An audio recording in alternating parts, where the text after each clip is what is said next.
Hello students, good morning. How are you? I hope you are fine. Yes. चलिए तो आज अपन start करेंगे एक नया, थोड़ा छूट गया था अपने को इलेक्ट्रिसिटी में, है ना। Combination of cells, combination of cells, cell को सीरीज में रखते हैं, है ना, पैरेलल में रखते हैं, ठीक है। सेल तो देखा ही होगा ना, मैं ढूंढ रहा हूँ कहीं दिख नहीं रहा। Cell, cell battery, combination of cell is called battery होता है, ठीक है। सेल, है ना, कहीं है तो देखो। तो सेल क्या है, उसको या तो सीरीज या पैरेलल में ज्वाइन करेंगे, that is called combination of cells. Cells इधर ज्वाइंड इन सीरीज और ज्वाइंड इन पैरेलल, ठीक है। तो इसके लिए अपन एक्सप्रेशन डिराइव करेंगे, है ना। ईएमएफ के लिए equivalent EMF and equivalent resistance के लिए, ठीक है। तो जैसे मान लिया कि कई सेल्स अपन ने लिए सीरीज में, फॉर एग्जांपल अपन 2 लेते हैं, ठीक है। थोड़ी सीधी लाइन खींच दे यार, ये है ना, एक सेल हो गया, इसका इंटरनल रेसिस्टेंस है, ठीक है, ये सेल नहीं। दूसरा हो गया ये सेल, इसका इंटरनल रेसिस्टेंस ये। 2 ही लेके अपन प्रूफ करेंगे, फिर उसको जनरलाइज करेंगे। इसके लिए डिराइव करेंगे फार्मूला, देन जनरलाइज करेंगे, ठीक है। कॉम्बिनेशन ऑफ सेल्स, मान लिया एक का ईएमएफ है E1, दूसरे का ईएमएफ है E2, क्लियर। एक का इंटरनल रेसिस्टेंस है R1, दूसरे का है R2। ये करंट मान लो I इधर से आ रहा है, ठीक है, ये I करंट जाएगा, ये I करंट जाएगा, क्योंकि सीरीज में सेल लगे हैं। सेल काहे में है, सीरीज में। सीरीज में सेम करंट फ्लो होगा। 2 सेल हैं of different EMF E1 and E2 having internal resistances R1 and R2, ठीक है। अब ये 2 को यदि रिप्लेस करके एक सेल अपन ने लिया, मान लें कि कुछ ये पॉइंट है A B के बीच, ये 2 सेल थे, ठीक है। अब इसको रिप्लेस करके एक सेल अपन ने लेना, ये प्लस माइनस, तो इसका ईएमएफ क्या होगा एंड ये रेसिस्टेंस क्या होगा, R इक्विवेलेंट। ये 2 पॉइंट वही हों A एंड B, और ये I करंट भेज रहा है, ये करंट I, यानी ये 2 सेल अपन ने लिए थे, है ना, जिसका ईएमएफ है E1 E2, internal resistance R1 R2, इसको सीरीज में कंबाइन किया। सीरीज में कम कहलाता है combine, positive negative end to end connection, ये नेगेटिव दूसरे के पॉजिटिव से कनेक्टेड है, so that same current passes through. इससे जो करंट जा रहा है इससे भी वही करंट जाएगा, ठीक है, सेम करंट निकल रहा है ना। तो कहेंगे सीरीज में कंबाइंड है, ठीक है। और ये 2 सेल के बदले एक सेल अपने को रखना है, जिसका ईएमएफ दोनों के ईएमएफ के इक्विवेलेंट हो और दोनों का रेसिस्टेंस के इक्विवेलेंट एक रेसिस्टेंस, ठीक है। तो ये ऐसा अपने को ई इक्विवेलेंट एंड आर इक्विवेलेंट के लिए एक्सप्रेशन निकालना है, क्लियर, ठीक है। तो अपन यहाँ क्या करेंगे, इसके क्रॉस पोटेंशियल डिफरेंस, ठीक है। तो मान लें ये V1 है, इसके क्रॉस पोटेंशियल डिफरेंस V2 है। Terminal potential difference across 1, terminal potential difference across 2, ठीक है। तो यहाँ क्या होगा, V1 is equal to E minus I R, E1 minus I R1, ठीक है। Terminal potential difference across this V1, terminal potential difference across the terminals of cell, ये कितना होगा, V1 is equal to E1 minus I R1, clear. उसी तरह V2 is equal to E2 minus I R2, V equal to E minus I R होता था, V equal to E minus I R, वहाँ से V1 और V2 निकल गया। और यहाँ जो अपने को देगा वो क्या देगा, V देगा, is equal to E minus, ठीक है, I और R इक्विवेलेंट, इसको 1 मान लो, ठीक है, और इसको मान लो 2, ठीक है।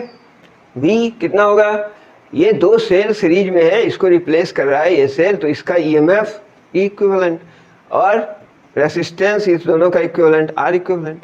तो AB के क्रॉस ये टर्मिनल, इसके टर्मिनल के क्रॉस पोटेंशियल डिफरेंस क्या होगा, V equal to E minus I R, clear है ना।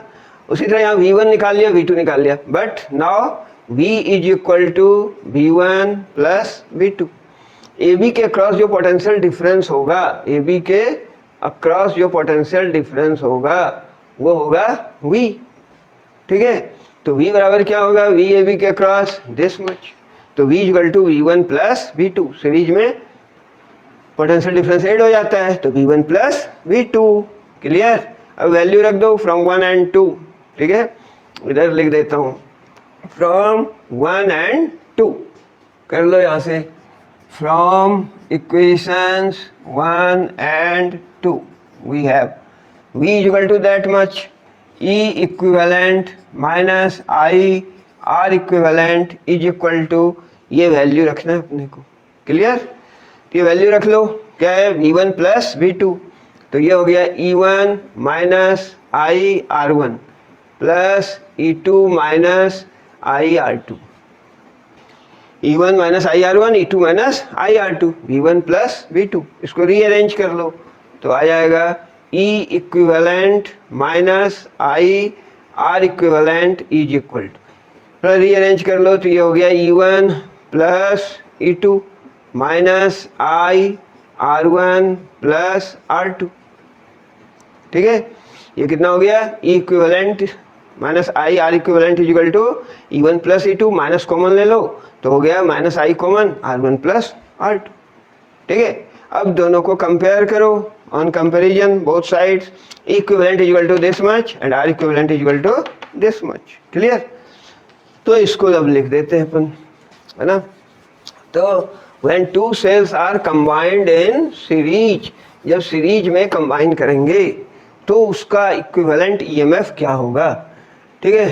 तो ऑन कंपैरिजन, कंपैरिजन से क्या मिलेगा अपने को, E equivalent is equal to E1 plus E2, clear.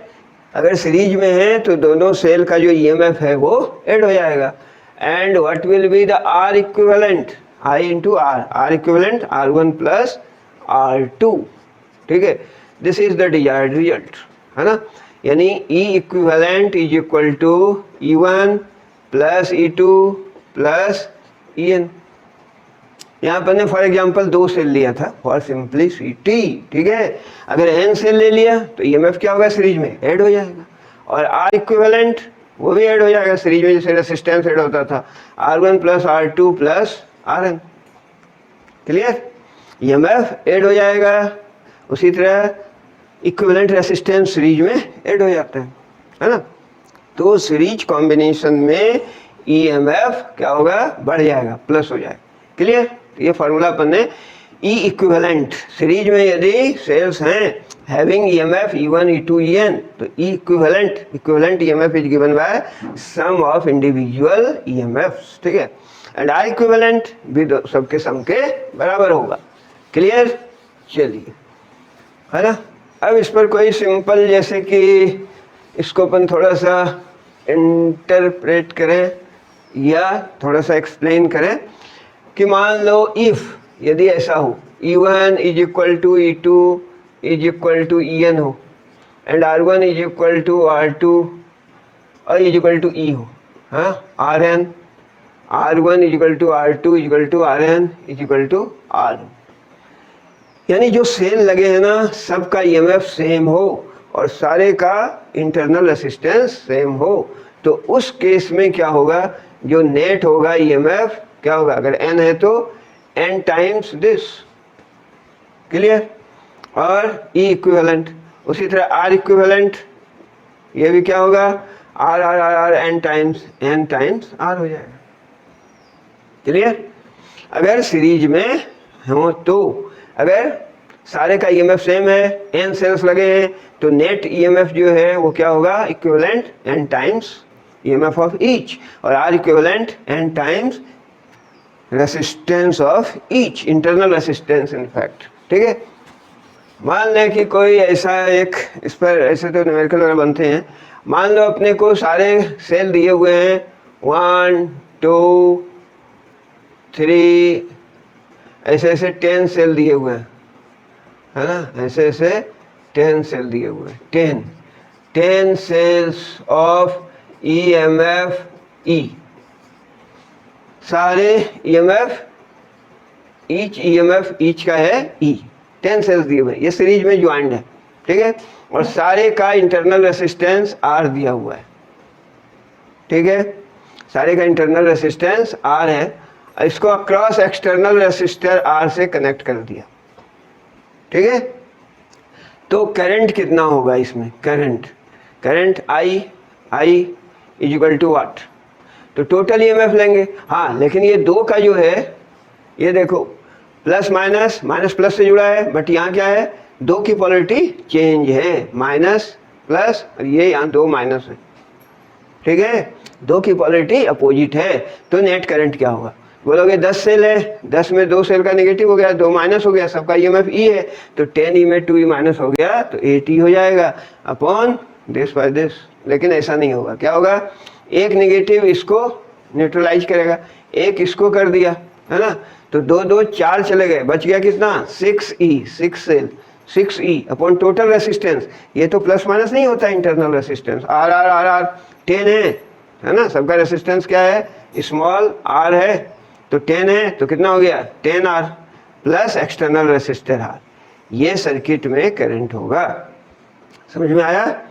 ये क्या कहा मैंने, कहा कि मान लो 10 ऐसे सेल रखे हुए हैं, अगर दो की पोलरिटी बदल दी अपन ने, 10 सेल्स प्रत्येक का ईएमएफ E है, और दो की पोलरिटी बदल दी, है ना, माइनस माइनस ऐसा जोड़ दिया, और प्रत्येक का इंटरनल रेसिस्टेंस R है, एक्सटर्नल रेसिस्टर R से इस कॉम्बिनेशन, सीरीज कॉम्बिनेशन को जोड़ दिया, तो कितना करंट होगा R के थ्रू, कैसे निकलेगा, I equal to total EMF 10E था, बट ये दो की पोलरिटी अपोजिट है, तो ये plus minus E minus E, ये जीरो हो गया, उसी तरह ये E माइनस E जीरो हो गया, तो 4 सेल इनएक्टिव हो गया, ऐसा मानो कि, तो 10 में 4 गया तो 6, और प्रत्येक का ईएमएफ ही है तो 6E, बट रेसिस्टेंस तो प्लस माइनस नहीं होता, ये तो 10R होगा, 10 सेल का इंटरनल रेसिस्टेंस प्लस एक्सटर्नल, तो सर्किट में ये करंट होगा, ठीक है। अगर पोलरिटी बदल दी तो सीरीज का मतलब ये नहीं है, सीरीज का मतलब है क्या, सेम करंट फ्लो होना चाहिए, ठीक है।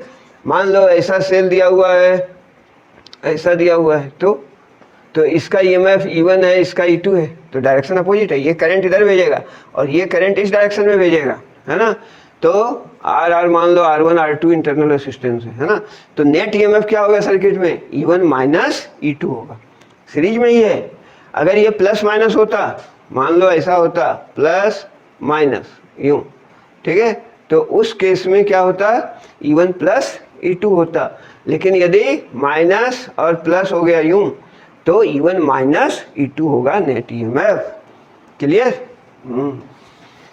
चलिए, अब एक इम्पॉर्टेंट है कॉम्बिनेशन, ये भी इम्पॉर्टेंट है, parallel combination of cells, parallel combination of cells, ठीक है, पैरेलल कॉम्बिनेशन ऑफ सेल्स, ये इंपॉर्टेंट है, एग्जाम में भी आता है। दो सेल हैं जिसका ईएमएफ E1 E2 दिया हुआ है और इंटरनल रेसिस्टेंस R1 R2 दिया हुआ है, तो नेट ईएमएफ के लिए एक्सप्रेशन निकालें और नेट रेसिस्टेंस इंटरनल रेसिस्टेंस के लिए, ठीक है, E इक्विवेलेंट R इक्विवेलेंट। तो चलिए स्टार्ट करते हैं अपन। मान लिया कि ये दो सेल हैं, एक का ईएमएफ E1 है और इंटरनल रेसिस्टेंस R1 है, ठीक है, और दूसरा सेल भी है जिसका ईएमएफ E2 है एंड इंटरनल रेसिस्टेंस R2 है, ठीक है, दोनों पैरेलल में ज्वाइंट हैं, पैरेलल यूं, एंड टू एंड, दो रास्ते हैं एक से दूसरे तक जाने के, ठीक है। मान लिया ये B पॉइंट है, ये A पॉइंट है, ऐसा मान लिया, तो ये जो करंट भेजेगा, मान लो ये I1 भेज रहा है, ये करंट मान लिया I2 है ना, ये दो सेल पैरेलल में है, दोनों का प्लस एक साथ माइनस एक साथ, ठीक है। यहाँ से अगर करंट I यहाँ पर I1 I2 आएगा तो ये I देगा, अगर I करंट इसमें इन कर रहा है यूं, ठीक है, तो इसमें I1 करंट जा रहा है, इसमें I2 जा रहा है, यहाँ बट गया करंट, ठीक है, बट गया, डिवीजन हो रहा है, तो पैरेलल में दोनों, और फिर यहाँ से मिल जाएगा, है ना। तो two cells are connected in parallel, तो इसके लिए इक्विवेलेंट ईएमएफ के लिए एक्सप्रेशन लिखना है एंड इक्विवेलेंट रेसिस्टेंस के लिए, ठीक है, बहुत सिंपल है, बुक में भी दिया हुआ है, थोड़ा फिगर यूं यूं कर दिया उसने, है ना। चलिए इसके इक्विवेलेंट एक लगाएंगे, एक सेल यूं प्लस माइनस, इसका ईएमएफ ई इक्विवेलेंट हो गया, and internal resistance R equivalent हो, पॉइंट क्या है ए बी, और वही करंट आई मिले अपने को। समझ में आया? दो सेल पैरेलल में जुड़े हैं, वेरी सिंपल, दोनों सेल क्या हैं पैरेलल में जुड़े हैं, ठीक है। एक का ईएमएफ E1 है, दूसरे का E2 है, इंटरनल रेसिस्टेंस R1 R2 है, पैरेलल में जुड़े हैं ए बी पॉइंट के बीच। तो इक्विवेलेंट दो के बदला एक सेल हम लें तो उसका इक्विवेलेंट कितना होगा, जो कि सेम करंट आई उससे निकलेगा और उसका ईएमएफ दोनों के ईएमएफ के इफेक्टिव होगा, बराबर होगा, और ये दोनों के कॉम्बिनेशन के बराबर होगा, है ना। तो वो ई इक्विवेलेंट एंड आर इक्विवेलेंट निकालना है। क्लियर? शायद कोई प्रॉब्लम नहीं है ना। चलिए अब अपन क्या करते हैं, ये दोनों पैरेलल में है तो पोटेंशियल डिफरेंस जो है वो सेम होगा, पैरेलल में है तो पोटेंशियल डिफरेंस क्या होगा, सेम होगा। तो इसके क्रॉस पोटेंशियल डिफरेंस देखो, है ना, तो उसको अपन ने VAB कह दिया, VAB, AB के बीच पोटेंशियल डिफरेंस कितना होगा, ठीक है। तो वो क्या होगा, V equal to E minus I R, E1 minus I1 R1, ठीक है। V इसके क्रॉस पोटेंशियल डिफरेंस कितना होगा, E minus I R, E1 minus I1 R1। Clear? Now यहां से अपन क्या करेंगे, इस VAB को V बोल दें हम, V, है ना। देन फ्रॉम हियर I1 का वैल्यू लिख लो, I1 is what, E1 minus V upon R1।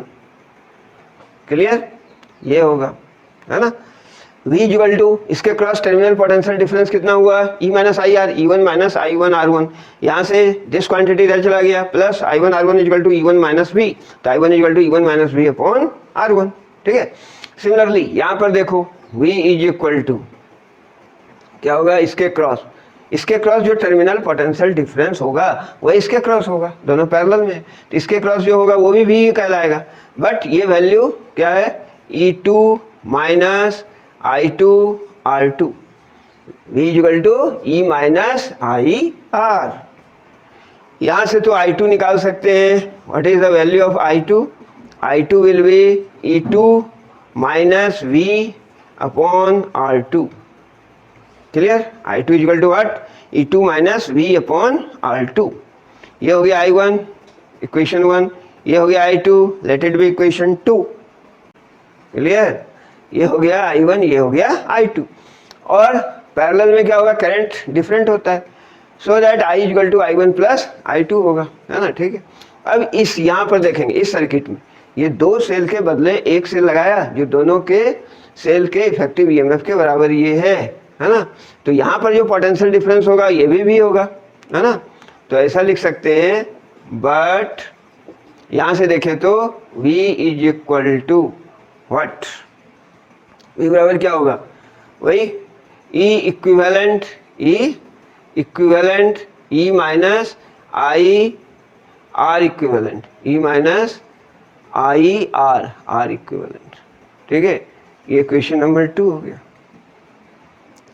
Clear है ना। यहाँ से तो V बराबर ऐसा होना चाहिए, E equivalent E minus I are, है ना। यहाँ से I1 I2 अपन ने निकाला और यहाँ से I कितना होगा, ये I अपन निकाल सकते हैं, यहाँ से I कितना होगा, I equal to I1 plus I2, और दोनों का वैल्यू पुट कर देना है, ठीक है।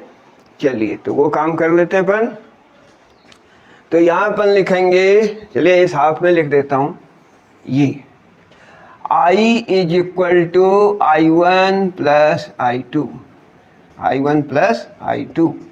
तो I is equal to I1 का वैल्यू रख दो, कितना है, E1 minus V by R1, E1 minus V upon R1, और I2 का वैल्यू रख दो, E2 minus V by R2। ये हो जाएगा E2 minus V by R2। Clear? चलिए डायग्राम बिठा देता हूँ यार, आ रहा है समझ में, बहुत ही इम्पोर्टेंट डेरिवेशन है ना, और परीक्षा में भी आएगा, ये बहुत इम्पोर्टेंट है। इस पर बेस्ड न्यूमेरिकल्स वगैरह भी आते हैं, बहुत सिंपल है हालांकि। तो I equal to this much, इसको और सिंप्लीफाई करो तो अपन लिख सकते हैं I इज इक्वल टू, थोड़ा सा रीअरेंज करो, E1 by R1 plus E2 upon R2 minus V को कॉमन ले लो, माइनस V कॉमन हो गया, तो 1/R1 प्लस 1/R2। यहाँ तक तो कोई प्रॉब्लम नहीं है नहीं है सॉरी, ठीक है। अब इसको सिंप्लीफाई करो, ये पूरा टर्म इधर ले आओ तो ये प्लस हो जाएगा v, और इसका एलसीएम ले लो तो ये हो गया R1 plus R2 upon R1 R2। v into this, ये माइनस है, दिस साइड आ गया तो प्लस हो गया, और ये तो एलसीएम ले लिया R1 R2, R2 plus R1, ये R1 प्लस R2, ठीक है। And this is equal to, यहाँ क्या बच गया, E1 upon R1 plus E2 upon R2 minus of I। Clear, कोई प्रॉब्लम नहीं है एज सच, क्लियर। अब देखिए, अब v इक्वल टू अपन लिखना चाहते हैं, ठीक है, v इक्वल टू लिखना चाहते हैं, क्या करेंगे, चले तो एक स्टेप यदि और बढ़ जाए अपन, चलिए v ये क्या था, R1 plus R2 upon R1 R2, ठीक है। यहाँ बढ़ जाते हैं, इसको सिंप्लीफाई कर लो, है ना, कर लोगे तो ये क्या हो गया, R1 R2, ये हो गया E1 R2 plus E2 R1, clear, minus of I, clear है। R1 R2 एलसीएम हो गया, E1 R2 plus E2 R1 on this, ठीक है, क्लियर। हाँ चलिए, अब यहाँ से v का वैल्यू रख दो, v इक्वल टू व्हाट, ये वाला टर्म इधर ले आओ, ठीक है। तो R1 R2 upon R1 plus R2, तो ये टर्म हो गया E1 R2 plus E2 R1 upon R1 plus R2, clear. v बराबर ये इधर मल्टीप्लाई हो गया R1 R2 upon this, R1 R2 cancel, तो दिस बच गया, माइनस I से अब मल्टीप्लाई होगा क्या, R1 R2 upon R1 plus R2, clear, ठीक है। तो ये मान लो इक्वेशन नंबर 3, और इक्वेशन 2 याद है क्या था, v इज इक्वल टू, एक सेल को रिप्लेस किया था तो था E equivalent minus I R equivalent, ठीक है, ये था सेकेंड इक्वेशन। याद आ रहा हो तो अभी लिखा था मैंने, तेरी कॉपी में होगा ना, क्या है, v इक्वल टू, एक सेल से रिप्लेस किया दोनों को तो उसके क्रॉस पोटेंशियल डिफरेंस कितना होगा, E माइनस I R। अब इसे कंपेयर करो दोनों को, ठीक है, ये कंपेयरिंग दिस इक्वेशन 2 था और ये 3, तो कंपेयरिंग 2 and 3 यही लिख दूं ऊपर। चलिए, क्या है कि इस साइड मैं कन्वेनियंट हूँ, है ना, उस साइड जाते हैं ना तो लिखने में नहीं बनता है, चलेगा, हाँ चलो, जितने भी हो बच्चे वगैरह देख लो, ठीक है। हरी हरी हरी ओम, कई ये लड़के हैं, ठीक है, किसी एक का नाम लेने से वही हीरो हो जाएगा, तो सारे लड़के नवोदय आके, है ना, चलिए, और लड़कियां भी, वो भी पीछे नहीं है ना, चलिए, अमृता, आरती, हाँ कौन कौन है, फ्यूचर डॉक्टर सिमरन, ठीक है, future doctor, what a confidence, may God bless you, ठीक है। होगा ऐसा जो चाहते हैं अपन, वो हो जाता है, बट उसके लिए वैसा काम करना पड़ता है, nothing is impossible in this world, ठीक है। तो आप अपनी मेहनत जारी रखो, हाँ, राधे राधे, राधे श्याम भी है, हरिओम भी है, कई लड़के हैं यार, हाँ, गोलू भी है, अब कितना का नाम लूँ, हाँ, कौन, कैरी मिनाटी भी है, और वो तो विवेक ही है, हाँ, चलिए, कई लड़के हैं, कोई हीरोइज्म नहीं है, कोई जेलसी की बात नहीं है ना, और कुछ का नाम अगले सेशन में लूंगा। चलिए आगे चलते हैं अगले सेक्शन में, अभी याद रख लिया इतना। चलिए, अब कंपैरिजन कर दिया अपन ने, हाँ, कंपेयरिंग 2 and 3, कंपेयरिंग 2 and, ये एंड उल्टा बना दिया मैंने, 2 and 3, ठीक है, दोनों को कंपेयर कर लिया, समझ में आया। हाँ, अनिल भी आया था कल, बहुत दिनों के बाद आया था शायद अनिल, है ना। अटेंडेंस यार आया करो पूरे, और पूरे टाइम प्रेजेंट रहा करो, ठीक है, तेरे फायदे की बात है ना। और तो ठीक है, हाँ, कुछ नेटवर्क प्रॉब्लम वगैरह हो सकता है ना, कहते हैं ना कि कुछ तो रही होगी उनकी मजबूरियाँ, कुछ तो रही होगी उनकी मजबूरियाँ, यूं ही कोई बेवफा नहीं होता, हालांकि वो दूसरे सेंस में है, बेवफा नहीं होता कहने का मतलब कुछ तो आपकी मजबूरियाँ होंगी, यूं ही कोई बेवफा नहीं होता है, यानी हो सकता है किसी को नेटवर्क का प्रॉब्लम होता हो, है ना, किसी के पास नेट का पैक नहीं है ना, कई तरह के प्रॉब्लम हो सकते हैं, किसी को मेरा चेहरा अच्छा नहीं लग रहा हो, ठीक है, बहुत सारी बातें हो सकती हैं, लेकिन after all I am your teacher and you are my student, loving student, so mind it, है ना, be for the whole time in the class. Now comparing 2 and 3, दोनों को कंपेयर कर लिया अपन ने, तो क्या निकला, E equivalent is equal to, क्या निकलेगा, E1 R2 plus E2 R1 upon R1 plus R2। बहुत ही इंपॉर्टेंट रिलेशन निकल गया यार, पेन लाओ यार, ठीक है, या इसमें इंक पिलाओ। चलो मैं दो दो रखता हूँ, देखता हूँ कौन चल रहा है। तो E इक्विवेलेंट निकल गया, देखो यहाँ कंपेयर किया ना, E equivalent is equal to what, ये first term minus I time second term, तो R equivalent is equal to this much हो जाएगा, ठीक है।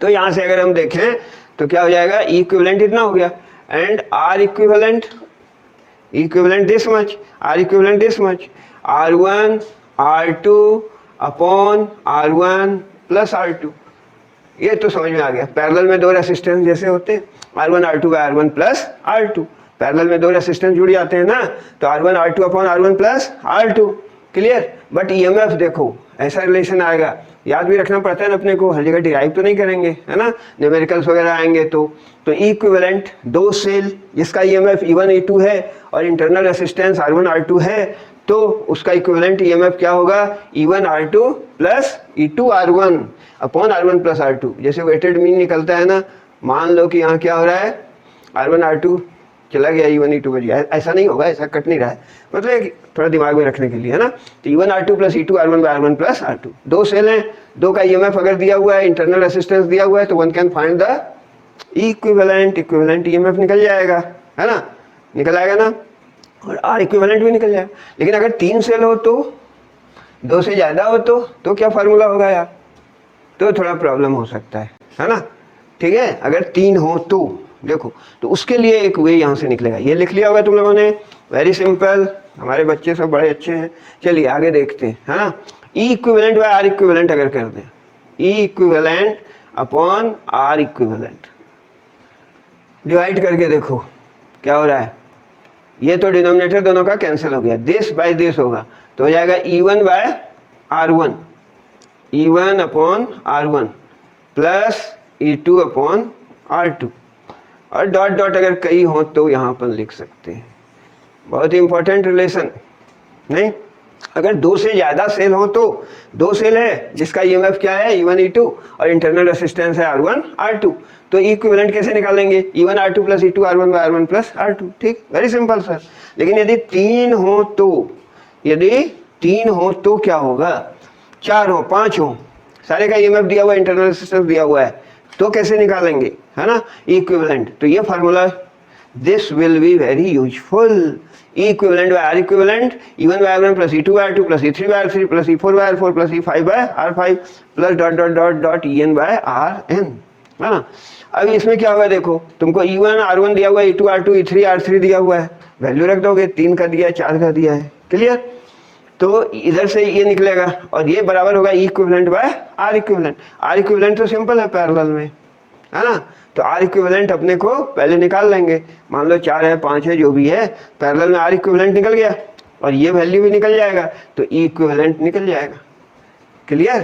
तो ये अपने को एक वे देता है, E equivalent R equivalent, and इसका जो डिवीजन कर रहे हैं अपन, E equivalent upon R equivalent, E equivalent upon R equivalent, equivalent upon R equivalent, ये अपने को फैसिलिटेट करेगा in order to solve the numerical, ठीक है, जिसमें कि 4-5 सेल दिए हुए हैं, तो ठीक है।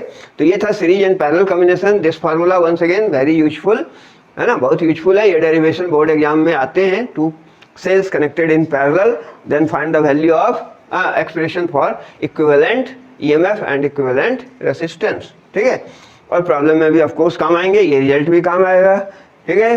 Thank you, have a nice day, हंसते रहिए, मुस्कुराते रहिए और स्वस्थ रहिए, बी सेफ, हो गया।